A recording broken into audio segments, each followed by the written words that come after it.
आसी भी हैं चहीते ये तैबा है जाहिदो। कहने लगे ओ नेक बनने वालों, मदीने में तो गुनाहगार भी नबी पाक के बड़े चहीते हैं। कहते आसी भी हैं चहीते ये तैबा है जाहिदो, ये तैबा है जाहिदो, ये मदीना है।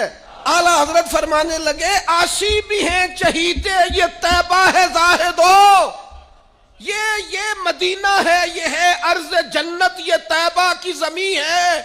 जन्नत भी यही, क्योंकि मालिक जन्नत भी यही है। आसी भी है चहीते ये तैबा है जाहिदो, मक्का नहीं कि जांच जहां खैर और शर की है। फिर पता हम चूंकि अल्लाह ने कहा था जान पे जुल्म कर लो तो मदीने चले जाना, तो फरमाते मक्के का नाम तक न लिया, तैबा ही कहा। पूछा जो था किसी ने कि नीयत किधर की है, पूछा जो था किसी ने कि नीयत, तो कहा जी फिर आपने हज नहीं किया? कहने लगे किया है। तो आप जो कह रहे हैं मेरी उधर की नीयत है, कहने लगे उनके तुफैल हज भी खुदा ने करा दिए,